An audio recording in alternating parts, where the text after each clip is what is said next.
உக்ரைனுடைய அதிபர் ஜெலன்ஸ்கிக்கு ஒரு தளபதி இருப்பார்ல, அவர் சொர்க்கத்துக்கே போயிட்டாரு அப்படிங்கிற ஒரு செய்தி. இதனால் ஜெலன்ஸ்கி ரொம்ப வருத்தத்தில் இருக்காராம். கொஞ்ச நாள் ஆடினாங்க, ஒரு 1 வீக்கு ரஷ்யா திருப்பி பலமாக அடி கொடுத்துருக்கு. அது என்ன ஏது அப்படிங்கிறத நம்ம டீட்டெயில்டாக பேச போகிறோம். இன்னொரு புறம் ஈரானுக்கு பிரான்ஸினுடைய கப்பல் ஒன்று ட்ராவல் பண்ணிகிட்டு இருக்கு. இது புதியதொரு சர்ச்சைக்கும் காரணமாக இருக்குது. என்ன பிரசாத், ட்ராவல் பண்ணுறதில் என்ன சர்ச்சை அப்படின்னு தானே கேட்குறீங்க. ஃப்ரான்ஸ்லைக்கும் ஈரானுக்கும் இடையில ஒரு சின்ன பஞ்சாயத்து இருக்குது, ஸ்டேட் ஆஃப் ஹமாஸுக்குள்ளே. அதில் என்னென்னலாம் ப்ராப்ளம் இருக்குது அப்படிங்கிறதையும் நம்ம பேச போகிறோம். சரி, இதெல்லாம் பேசுகிறதுனால இந்தியாவுக்கு என்ன லாபம், நமக்கு என்ன தேவைகள் இருக்குது அப்படின்னு கேட்டால், வேர்ல்டு வைடாக இருக்கக்கூடிய பிரச்சனைகள் நம்மையும் பாதிக்கும். ஸோ இந்த விஷயங்களெல்லாம் நம்ம தெரிஞ்சுக்க வேண்டியது காலத்தின் கட்டாயம். டீட்டெயிலாக பேசுவோமா? வாங்க பார்க்கலாம் உறவுகளே. இது பிரசாத் சிக்னேச்சர். உங்களுடைய தொழில் சம்பந்தமான விளம்பரங்களை நமது சேனலில் ஒளிபரப்ப உங்களுக்கான அருமையான வாய்ப்பு. ரஷ்யா இப்போது எல்லாத்தையுமே ஆயுதங்களோடு ஒப்பிட்டு தான் பேச ஆரம்பிச்சிருக்காங்க. ஏன்னா அவங்க ஒரு 5 ஆண்டு காலமாக அதிலேயே புழங்கிக்கிட்டு இருக்காங்க. அதனால் அவங்களுக்கு உதாரணங்கள் சொல்கிறதே அதை வச்சு தான் சொல்ல முடியுது. எது?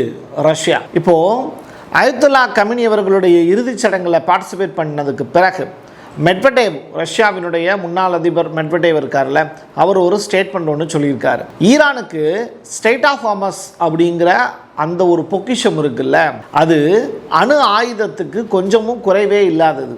அதை வச்சு எப்படினாலும் ஈரான் உலகத்தை வசப்படுத்த முடியும் அப்படின்னு சொல்கிறார். அது மட்டும் கிடையாது, இந்த பாப்பல் மண்டேப் அப்படின்னு சொல்லிட்டு ஒரு நீரிணை ஹவுதிகளுடைய கட்டுப்பாட்டில் இருக்கக்கூடிய ஒரு பகுதி செங்கடல் ஏரியாவில், அது பார்த்திங்கன்னா ஒரு தெர்மோ நியூக்ளியர் அப்படின்னு சொல்கிறாரு. ஒரு தெர்மோ நியூக்ளியருங்கிறது ஒரு ஆயுதம் மாதிரின்னு வச்சுக்கோங்களேன்.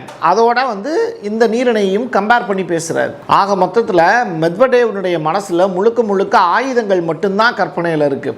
அதனால தான் இந்த 2 விஷயத்தை மையப்படுத்தி ஒரு சாதாரண இடம் தான் அது, அந்த இடத்த ஆயுதத்துக்கு இணையாக அவர் கருதுறாரு. அப்படின்னா அது எவ்வளவு பெரிய முக்கியமான ஒரு விஷயங்கிறத யோசிச்சு பார்க்கலாம். ஸ்டேட் ஆஃப் ஹார்மஸில் அமெரிக்கா ஆதரவோடு இருக்கக்கூடிய கப்பல்களை இப்போ ஈரான் விடுறதில்லை அப்படிங்கிற ஒரு தகவல். அது மட்டும் இல்லை, சில ப்ராப்ளம்ஸும் இருக்குது. அங்கே இருக்கக்கூடிய சுரங்கங்கள் மாறி தண்ணிக்குள்ளே எப்படிப்பா சுரங்கம் தோண்ட முடியும் அப்படின்னா, அந்த சுரங்கத்துக்குள்ளே கன்னி வெடிகளை வச்சுருக்காங்க. இப்போ அந்த கன்னி வெடிகளை எடுக்க முடியாமல் ஈரான் திண்டாடிக்கிட்டு இருக்காங்க. இதன் காரணமாக ஃப்ரான்ஸில் இருந்து ஒரு கப்பல் ஒன்று போகுது. இந்த கப்பல் ஈரானுடைய ஸ்டேட் ஆஃப் ஹார்மஸ் பகுதியில் போகும்போது அங்கே இருக்கக்கூடிய சுரங்கங்களில் இருக்கக்கூடிய இந்த கன்னி வெடிகள்லாம் எடுக்கிறதுக்கு இந்த கப்பல் பயன்படுத்தப்படும் அப்படின்னு சொல்கிறாங்க. பட் இப்போ ஈரானுக்கும் ஃப்ரான்ஸுக்கும் இடையில் ஒரு டீல் ஒன்று போட போகிறாங்க. ஸ்டேட் ஆஃப் ஹார்மஸில் ஃப்ரான்ஸ் எப்போவுமே அவங்களுக்கான அனுமதியை உறுதி செய்ய போகிறாங்க. இது மேற்கத்திய நாடுகளுக்கு ஒரு ஹாப்பியான ஒரு நியூஸ். ஏன்னா ஃப்ரான்ஸ் ஐரோப்பாவில் இருக்கக்கூடிய ஒரு முக்கியமான கண்ட்ரி. ஸோ ஈரானோட அவங்க கொண்டு இருக்கக்கூடிய டைஅப் அப்படிங்கிறது இன்னும் ஜாஸ்தியாகும். நேற்றைய தினம் ஒரு செய்தி ஒன்று படிச்சிருந்தோம். ஈரான் ஐரோப்பிய நாடுகளுக்கு இப்போ தூது அனுப்புகிறாங்க. உங்களுக்கு வெப்ப அலை பயங்கரமாக இருக்குதுன்னு சொல்கிறீங்க, நாங்கள் ஏசி அனுப்புகிறோம் அப்படின்னு. இது மாதிரி கிவ் அண்ட் டேக் பாலிசி, பழைய காலத்தில் இருக்கக்கூடிய பண்டமாற்று முறை இருக்குல்ல, அதை செஞ்சு உறவுகளை பலப்படுத்துறதுக்கு இப்போ ஈரானும் ஐரோப்பிய நாடுகளும் முயற்சி பண்ணுது. அதில் முதல் வலை ஃப்ரான்ஸுக்கு விதிக்கப்பட்டிருக்கு. பார்ப்போம் ஃப்ரான்ஸ் சிக்குமா இல்லையா அப்படின்னு. ஃப்ரான்ஸு கப்பல் அனுப்புறது ஓகே, ஆனால் அதை ஈரான் ஏற்றுக்குச்சா அப்படிங்கிற கேள்வி இருக்குல்ல. ஸோ ஈரானுடைய வெளியுறவுத்துறை துணை அமைச்சர் அதற்கு பதில் ஒன்று சொல்லியிருக்கார். அதாவது ஸ்டேட் ஆஃப் ஹார்மஸினுடைய பாதுகாப்புங்கிறது ஈரானுடைய கையில் இருக்குது. எங்கள்கிட்ட அனுமதி கேட்டு தான் நீ உள்ளே வரணும், என்னுடைய அனுமதியோடு தான் நீ வெளியில் போகணும் அப்படின்னு காலா படத்தில் ரஜினி சொல்லியிருக்கக்கூடிய டயலாக் மாதிரி இருக்குது. ஸோ தேவையற்ற சாகச நடவடிக்கைகளில் ஈடுபட்டு நெருக்கடியை உருவாக்குபவர்கள் யார்? ஃப்ரான்ஸை சொல்கிறாங்க. அப்படி நீங்கள் ஒரு முயற்சி எடுத்தீங்கன்னா அதனுடைய விளைவை நீங்கள் தான் சந்திக்கணும், அதுக்கு பொறுப்பு நீங்கள் தான் ஏற்றுக்கணும், அதுக்கு நாங்கள் கிடையாது, கேரண்டி கொடுக்க முடியாது அப்படின்ட்டாங்க. உள்ளே வந்தால் அடிப்பேன் அப்படிங்கிறாங்க, பார்த்து கவனமாக இருக்கணும். இஸ்ரேலுக்கு எதிராக இப்போது ஒரு பாதுகாப்பு ஒப்பந்தத்தில் 2 நாடுகள் கையெழுத்து போட போகிறாங்க. ஒன்று எகிப்து, இன்னொன்று ஜோர்டான். ஸோ ஈரானோடு கொண்டு இருக்கக்கூடிய உறவு தான் நமக்கு லைஃப் லாங் மூவ் ஆகிறதுக்கான வழிவகுக்கும். டைரெக்டாக ஈரானை பகைச்சிக்கிட்டு இஸ்ரேலோடு உறவு கொண்டாடுவது அப்படிங்கிறது, இஸ்ரேல் எப்பயுமே கிரேட்டர் இஸ்ரேல் அப்படிங்கிற அந்த நோக்கத்தோடு தான் செயல்படுவாங்க. அப்போ இவங்க கூட நம்ம டைப் பண்ணுறதுங்கிறது நமக்கே ஆபத்து அப்படிங்கிறத இப்போ ஜோர்டானுடைய மன்னரும் எகிப்தினுடைய அதிபர் எல்சிசியும் இப்போ யோசிக்க ஆரம்பிச்சிருக்காங்க. இதற்காக ஒரு பாதுகாப்பு ஒப்பந்தம் ஒன்று போட போகிறாங்க. அதில் 2 நாடுகளும் இஸ்ரேலுக்கு எதிராக ஈரானோடு கைகோர்க்கிறது அப்படிங்கிற ஒரு விஷயம் வெளியாயிருக்கு.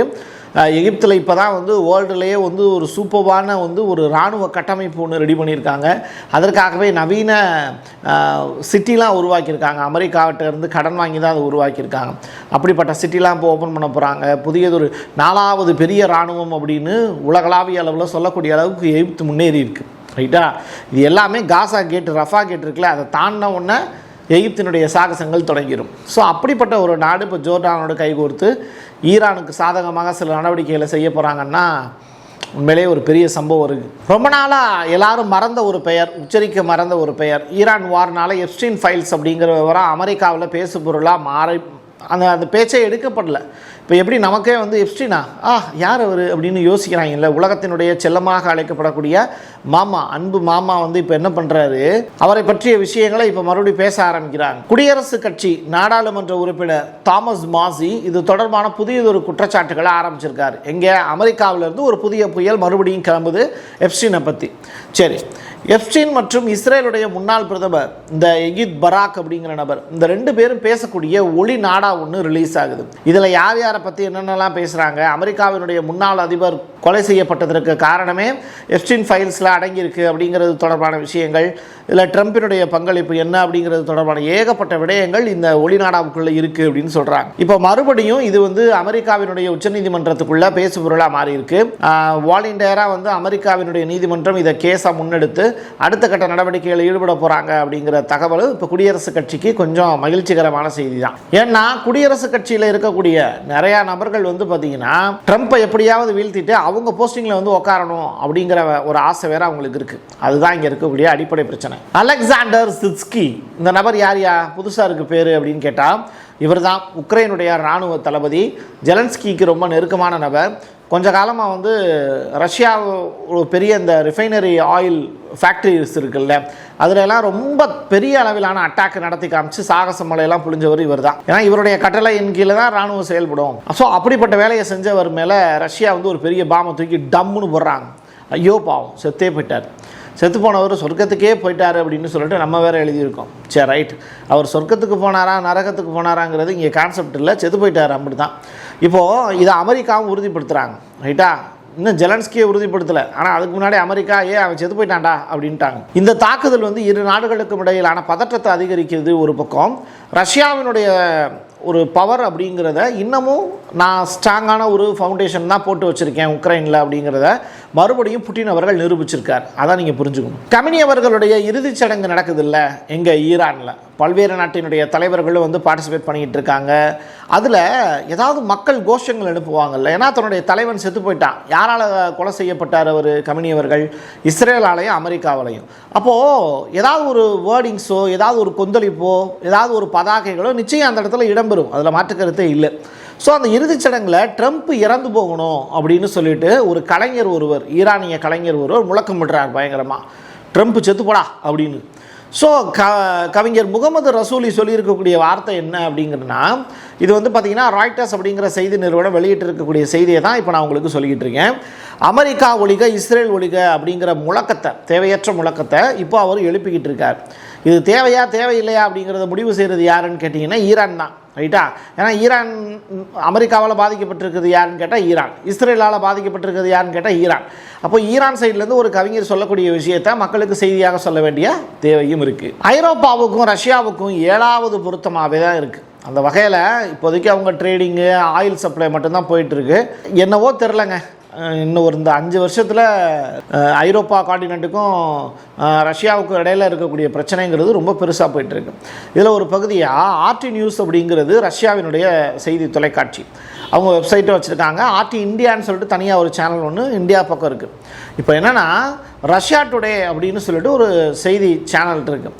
அந்த செய்தி சேனலில் இருந்து யாராவது ஒரு உள்ளடக்கத்தை வெளியிட்டாங்க அப்படின்னா அது ஐரோப்பிய ஒன்றியம் வந்து என்ன பண்ணுவாங்கன்னா, இப்போ ஜெர்மனி இருக்குதுன்னு வச்சுக்கோங்களேன், ஜெர்மனியில் வந்து ஆர்டி நியூஸை வந்து ஒரு ரீட்வீட் பண்ணுறதோ இல்லை அதில் இருக்கக்கூடிய உள்ளடக்கத்தை வந்து மறுபடியும் ஃபார்வர்ட் பண்ணுறதோ இந்த மாதிரியான வேலை செஞ்சாங்கன்னா கைது செய்யப்படுவாங்க.